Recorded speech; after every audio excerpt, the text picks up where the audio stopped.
12 foods are quietly slipping out of reach for American consumers.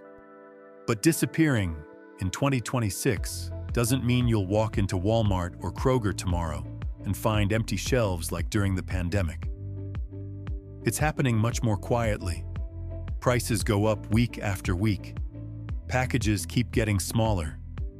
Fewer budget brands are available. And foods that used to fit comfortably into your grocery budget suddenly become something you have to think twice about before putting them in your cart. Pay close attention to number 7. The latest USDA report has lowered its forecast for U.S. rice production to the lowest level in 39 years. And the number 1 item is facing one of the most severe supply crunches in the past 75 years. Food doesn't start disappearing when the shelves are empty. It starts right there on your family's grocery bill. 12. Whole bean coffee. If you wait until there isn't a single bag of coffee left on the supermarket shelf before calling it a shortage, you've realized the problem too late. Coffee rarely disappears overnight. It fades away much more quietly. The familiar bag sizes keep getting smaller. Affordable options become harder to find. And dependable whole bean coffee is gradually replaced by more expensive or more heavily blended products. As you walk past the coffee aisle, the shelves still look full. But the real shortage is hidden in the weight printed on the package and the amount you have to pay per ounce. The United States depends almost entirely on imported coffee because the domestic climate isn't suitable for producing it on a large enough scale. According to the USDA, prices for the non-alcoholic beverages category in May 2026 were 5.8% higher than a year earlier, partly because coffee prices remained elevated. The agency also forecasts that non-alcoholic beverage prices will rise an average of 5.7% throughout 2026. Global supply is beginning to recover, but that doesn't mean retail prices will immediately return to where they were. The USDA projects that Brazil could produce a record 71.9 million bags during the 2026 to 2027 crop year, while Vietnam could reach 32.5 million bags. International green coffee prices have also fallen by about 25% over the past 7 months. When a bag shrinks from 16 ounces to 12 ounces, but the price stays the same, the real cost per ounce jumps by about 33%. You think you're buying the same product, but you're actually getting 1/4 less. Budget-friendly whole bean coffee is also gradually losing shelf space, making room for pre-ground coffee or much more expensive specialty blends. For people over 55, coffee is more than just caffeine. It's the sound of the coffee maker early in the morning, the familiar mug by the window, and a few quiet minutes before the day begins. When someone has to consider taking coffee off the grocery list because it's become too expensive, what disappears isn't just a drink. It's the feeling of being able to decide for yourself which small routines stay in your life. If you're buying ahead, prioritize whole bean coffee because unground beans retain their natural oils and flavor much better. Store it in an airtight glass or stainless steel container and keep it in a cool, dark, dry place. Don't store it in the refrigerator because coffee easily absorbs moisture and odors from other foods. More importantly, don't buy dozens of pounds just because you're worried prices will rise. Buy only enough to last about 6 to 9 months and rotate your supply using the first in, first out principle. By the time you notice that the bag of coffee in your hand feels lighter than it used to, what disappeared may not be the supply. The first thing that disappeared was the value of your money. And if the pressure on coffee is already concerning, the number 11 item depends even more heavily on a fragile global supply chain. 11. Unsweetened cocoa powder. Chocolate bars may still be stacked high by the checkout, but that doesn't mean pure cocoa powder is still as easy to buy as it used to be. What's quietly disappearing from everyday grocery shelves isn't sugary candy bars. It's unsweetened cocoa powder. the ingredient that gives chocolate its real flavor. In many stores, the shelf space that once held 100% cocoa is gradually being replaced by drink mixes loaded with sugar, powdered milk, flavorings, and added fats. From a distance, the shelves still look full. But when you read the ingredient labels, you realize that real cocoa is taking up less and less space. The pressure starts in West Africa, the center of the global cocoa supply. During the 2023 to 2024 crop year, poor weather, pests, and crop disease caused world production to drop sharply, creating a deficit of about 489,000 metric tons. In the 2024 to 2025 crop year, the market recovered with a small surplus of around 49,000 metric tons. Even so, one better harvest can't immediately make up for years of declining inventories, aging trees, and rising production costs in Côte d'Ivoire and Ghana. So even though raw cocoa prices have come down from their peak, retail prices may not return to where they were. This is when pure cocoa powder starts to disappear in a way that's very difficult to notice. When cocoa bean prices surge, a container filled with 100% cocoa requires far more raw material than a product that uses only a small amount for color and flavor. Manufacturers have every incentive to shrink the container, raise the price, or shift more cocoa into chocolate candy and ready-to-mix products with higher profit margins. As a result, budget brands gradually disappear, containers get lighter, and pure cocoa is pushed into the premium price range. In a family's pantry, pure cocoa powder isn't just for baking. It contains flavonols along with many natural antioxidants. More importantly, during difficult times, it can completely change the experience of eating simple foods. A small spoonful mixed into oatmeal, powdered milk, pancakes, or a baking mix can create a familiar chocolate flavor without having to buy expensive desserts. For people over 55, that value shouldn't be underestimated.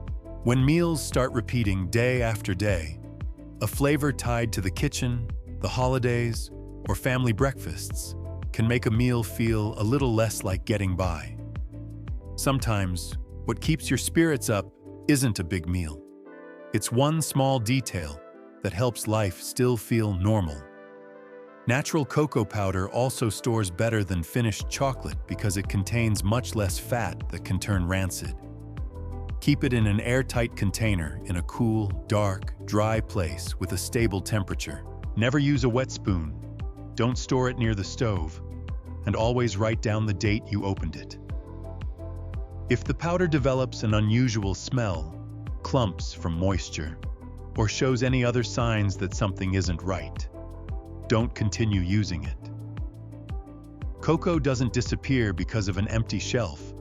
It disappears when it's diluted with sugar and additives, shrunk inside the package, and then sold back to you at a higher price. But if cocoa helps make dry meals more enjoyable, the number 10 item determines whether you'll even be able to enjoy those meals in the first place. 10. Canned tomatoes. Canned tomatoes aren't disappearing completely from supermarket shelves. The products under the most pressure are the basic cans that used to cost around 99 cents to 1.20.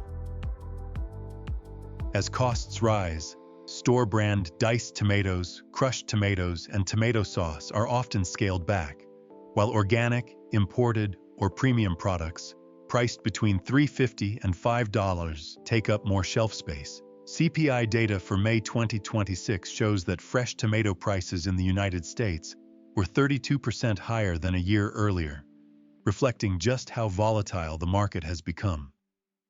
Mexico plays a critical role in supplying tomatoes to the United States, and the USDA forecasts that Mexico's tomato production will decline by 9% in 2026. The pressure doesn't come from the tomatoes alone. Canned tomatoes also depend on labor costs, the steel used to make the cans, energy for processing, and transportation. When all of those costs rise at the same time, low-priced products with thin profit margins are usually the first to be cut. The greatest value of canned tomatoes is their ability to turn dry pantry staples into complete meals. Rice, beans, and pasta can last a long time in storage, but they quickly become dry and repetitive. A single can of tomatoes adds moisture, natural acidity, and a flavorful base for rice dishes, chili, soups, or pasta sauce. That becomes especially important for people over 55.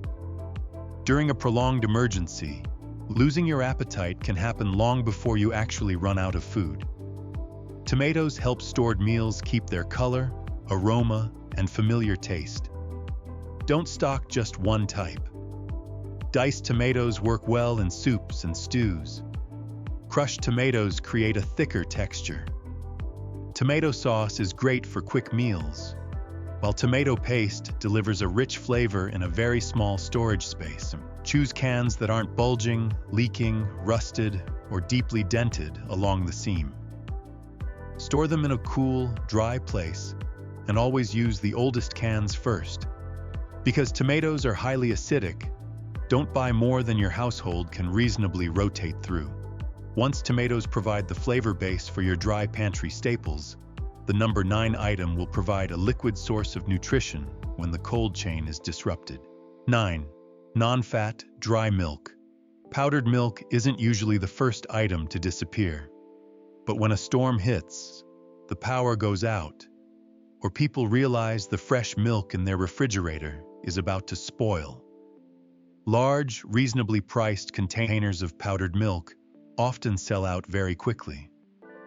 The pressure on powdered milk isn't just about the milk supply itself. Turning liquid milk into powder requires a spray drying process that consumes a great deal of electricity and heat. As energy, packaging, and transportation costs rise, manufacturers are more likely to shrink package sizes or raise prices. The most important thing is buying the right kind. Non-fat dry milk has had almost all of its fat removed, making it much less likely to oxidize and better suited for long-term storage. Whole milk powder, on the other hand, has a richer flavor, but its higher fat content makes it much more likely to develop a rancid taste, especially when stored in a warm environment. During an extended power outage, fresh milk is often one of the first foods to spoil. Non-fat dry milk only needs clean water to replace at least part of the milk you've lost. It can be used for drinking, adding to coffee, mixing into oatmeal, making pancakes, cooking cream soups, or stirring into mashed potatoes.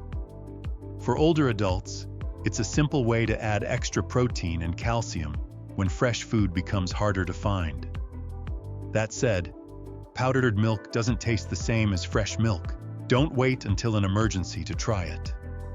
Mix reconstituted powdered milk with fresh milk at a 50-50 ratio when cooking, so your family can gradually get used to the flavor.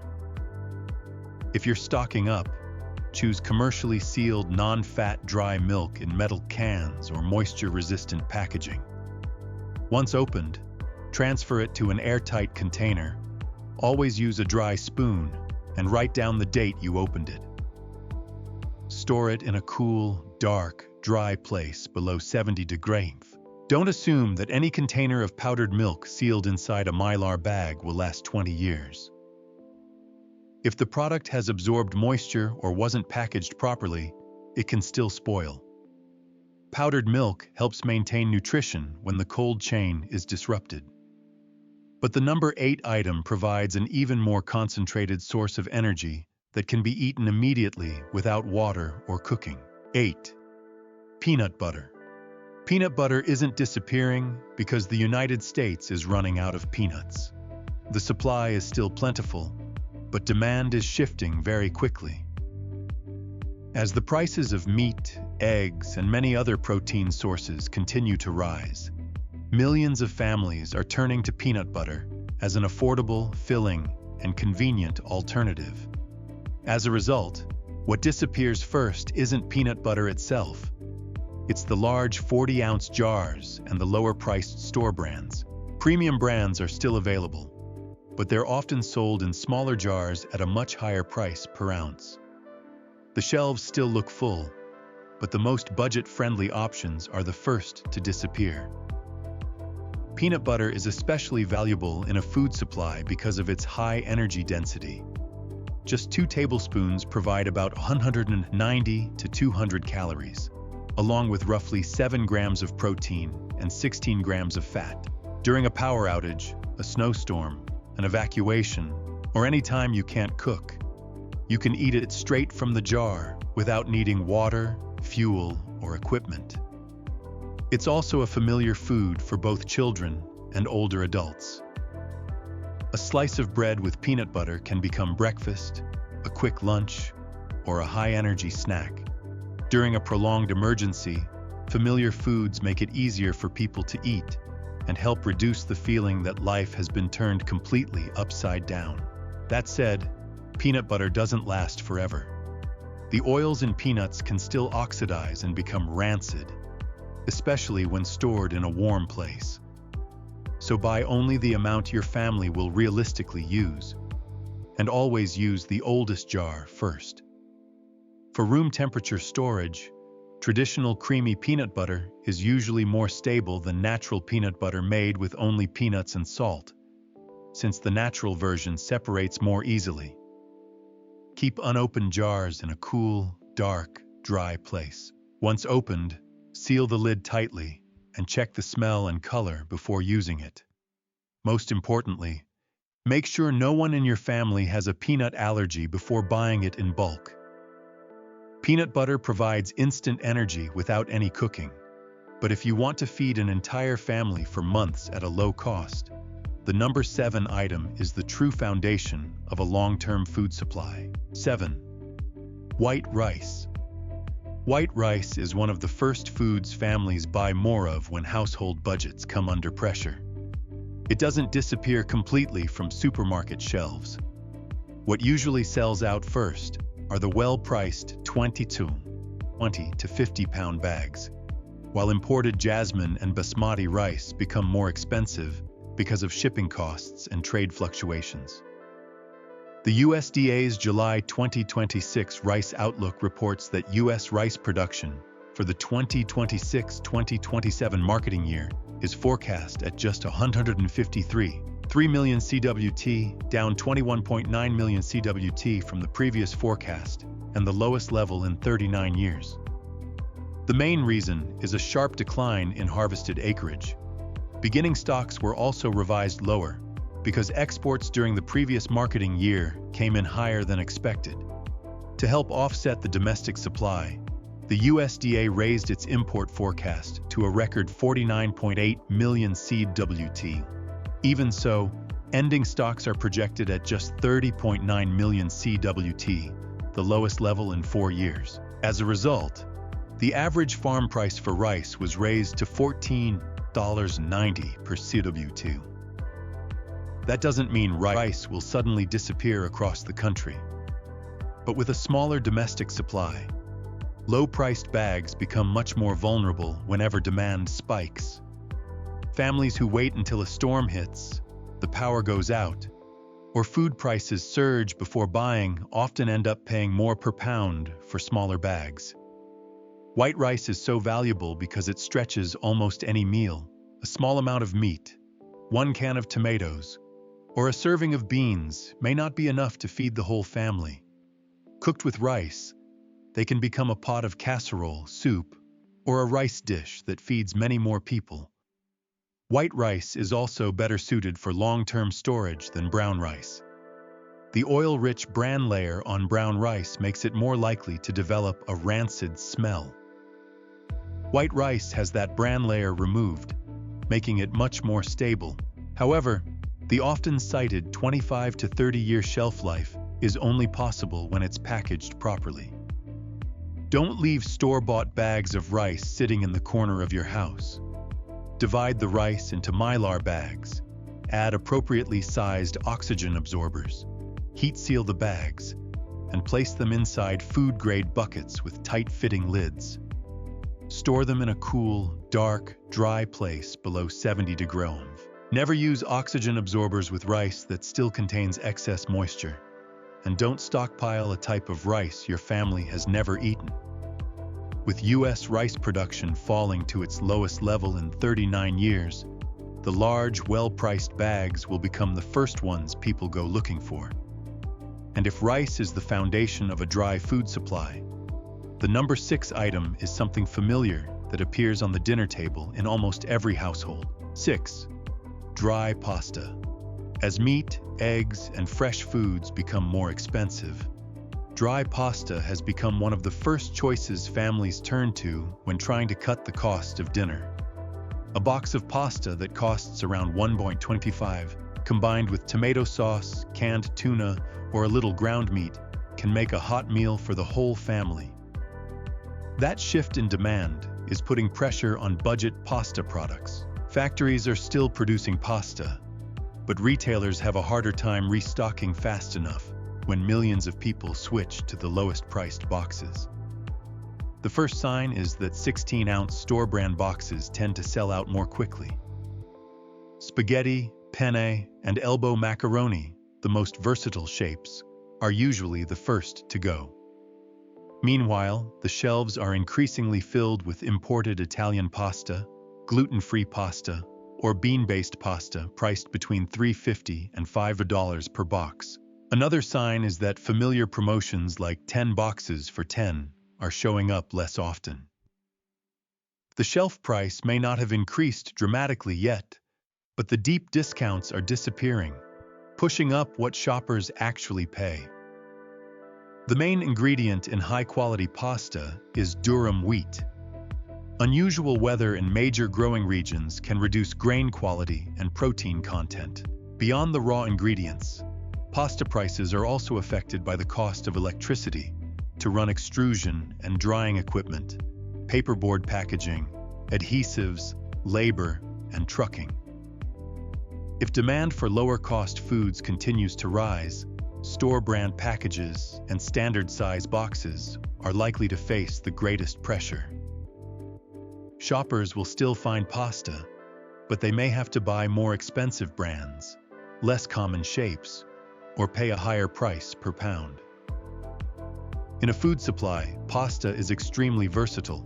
It can be combined with canned tomatoes, beans, tuna, soup, or a small amount of meat to stretch meals much further. However, dry pasta requires both water and fuel to cook. So don't stockpile pasta without also planning for a reliable supply of clean water. The original cardboard box also won't protect pasta from moisture or pantry pests over the long term. Transfer it to airtight containers for everyday use, or seal it in mylar bags with oxygen absorbers for long-term storage. Keep it in a cool, dark, dry place, and always use the oldest supply first. As household budgets continue to tighten, the most important signal isn't an empty pasta aisle. It's that the $1.35 box sells out first, the sales disappear, and shoppers end up paying more for the very same dinner. And to add protein to those pasta-based meals, the number 5 item is one of the most affordable and effective plant-based options available. 5. Canned beans. Canned beans are under pressure from both sides. On one side are rising costs for raw ingredients, steel cans, processing energy, and transportation. On the other is rapidly growing demand for affordable protein as meat, eggs, and other fresh protein sources become increasingly expensive. The clearest sign isn't an empty bean aisle. It's that the basic $1 cans sell out first. Black beans, pinto beans, low-sodium kidney beans, and store-brand varieties are usually the first to disappear, while the shelves are left with more ready-made chili, premium soups, and higher-priced products. The reason starts at the factory. A can of beans goes through multiple steps: sourcing dried beans, soaking them, cooking them, filling the cans, adding brine, sealing them, and then processing them under high heat and pressure. As the costs of steel cans, pull tab lids, and energy continue to rise. Manufacturers have a greater incentive to prioritize production lines for soups, meat sauces, and chili with higher profit margins. As a result, lower-priced canned beans are often the first products to see production scaled back. If demand for budget-friendly food continues to increase, store-brand and low-sodium beans are likely to face the greatest pressure. Shoppers will still find beans, but they may have to pay more or settle for products with added sauce, sugar, and salt.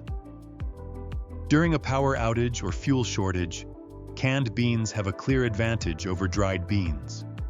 Dried beans need to be soaked for 8 to 12 hours and then cooked for a long time before they become tender.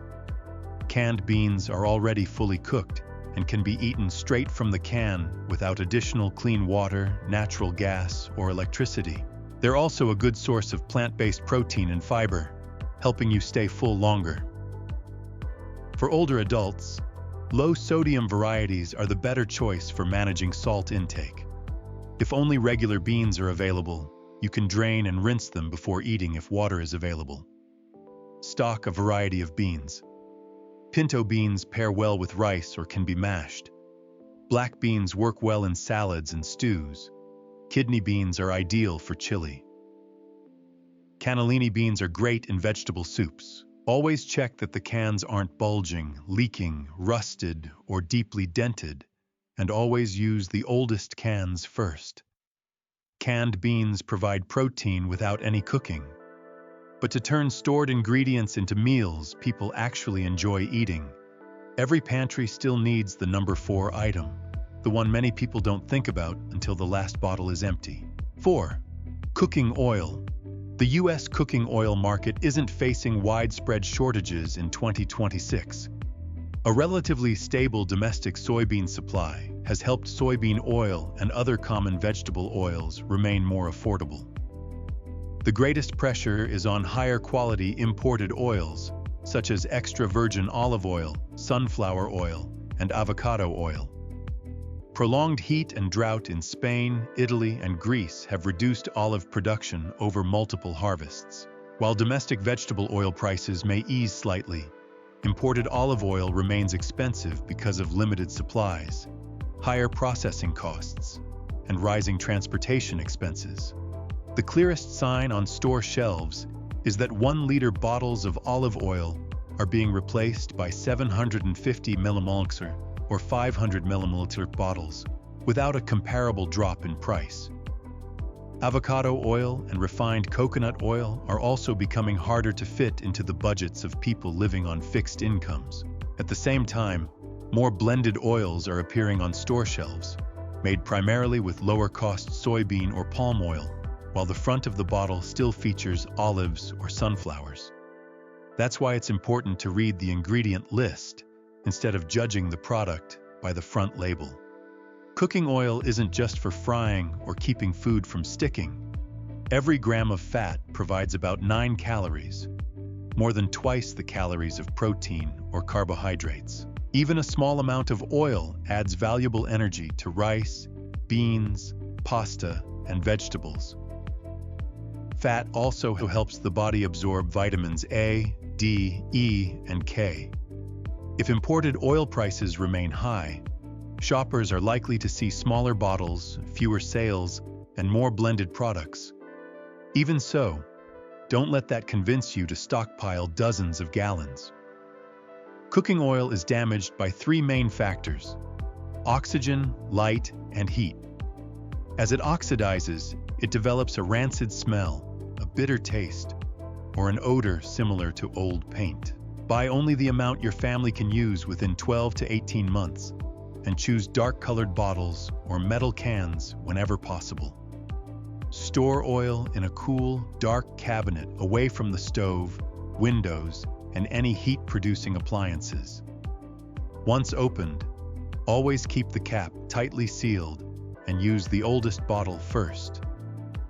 Cooking oil is meant to be rotated, not stockpiled in huge quantities. And after this concentrated source of energy, the number 3 item is a ready-to-eat animal protein that's seeing some of the most noticeable changes in can size. 3.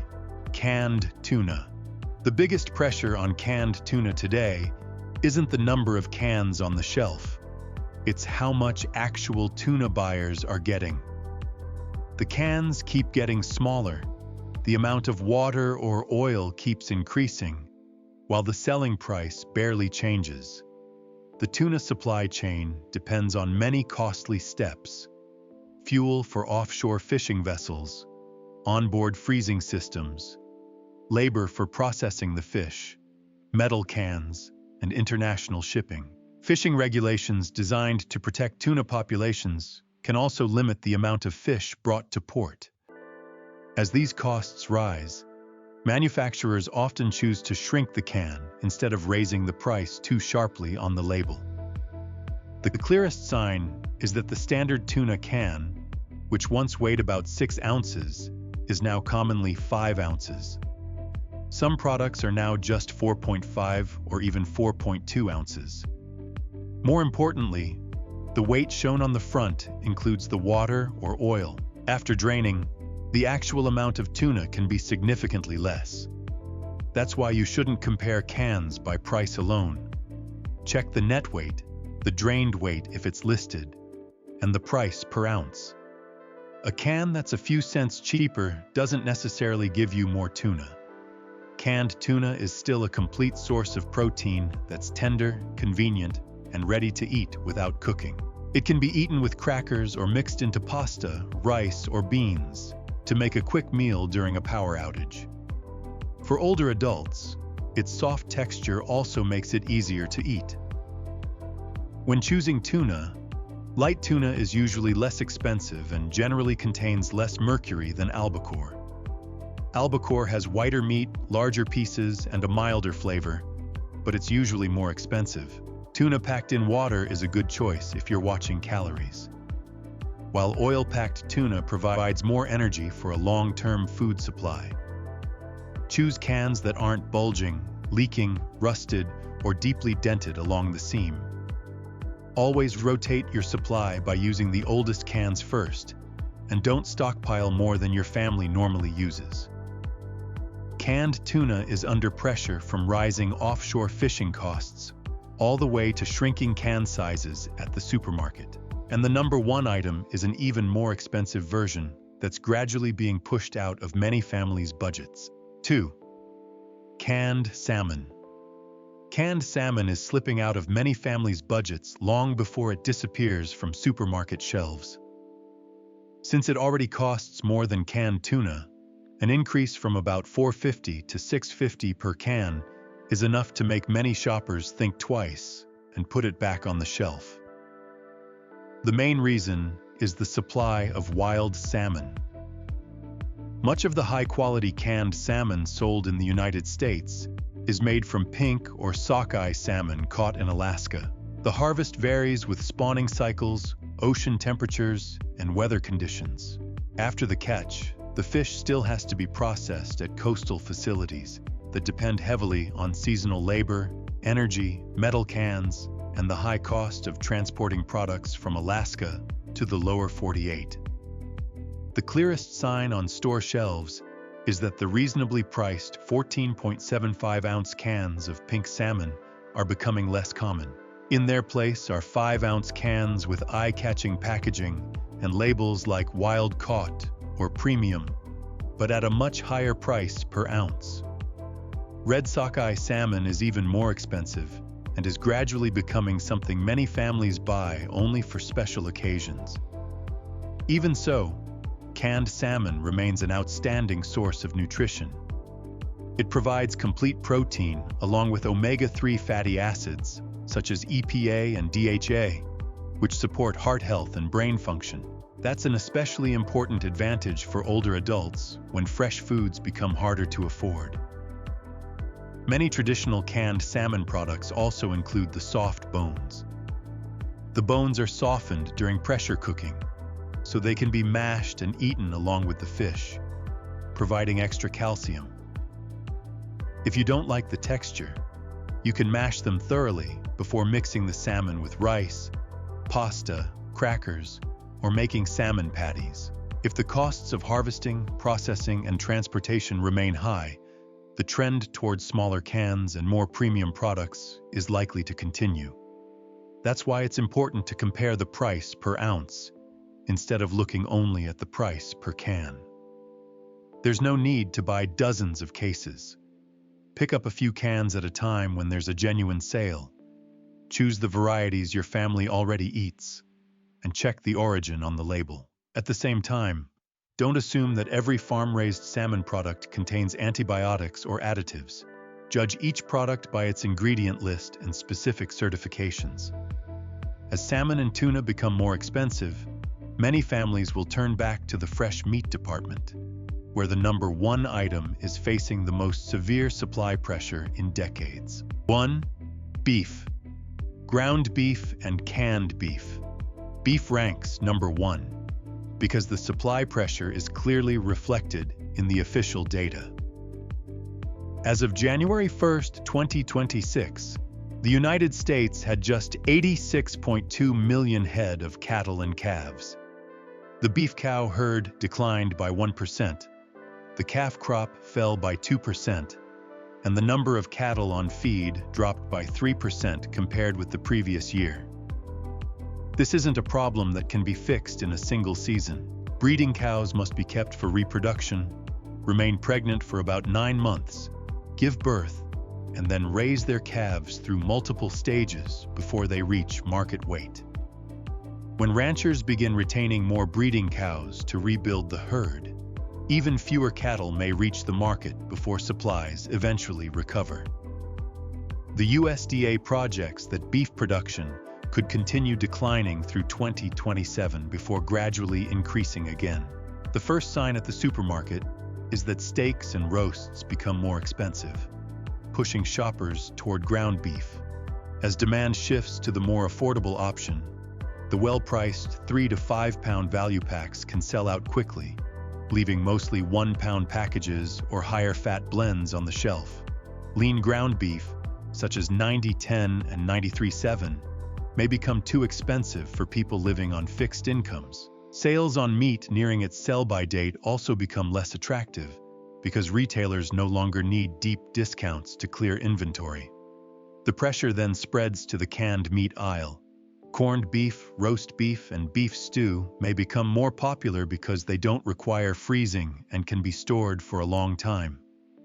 However, these products are often high in sodium, so it's important to read the label carefully instead of looking only at the expiration date.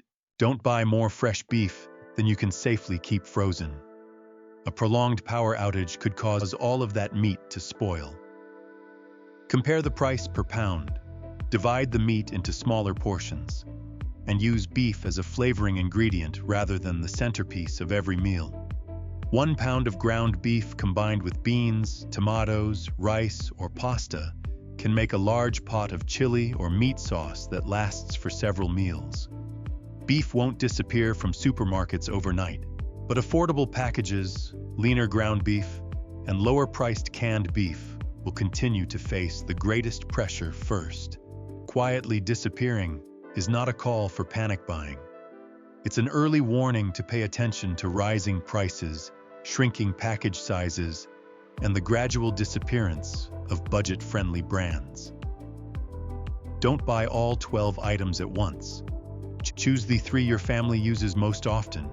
Keep track of the price per ounce or per pound, and add a little at a time while prices are still reasonable. Smart preparation doesn't empty store shelves. It helps you avoid buying at the exact moment everyone else realizes prices have gone up. Which item has gone up the most where you live? Let me know your state and the current price in the comments.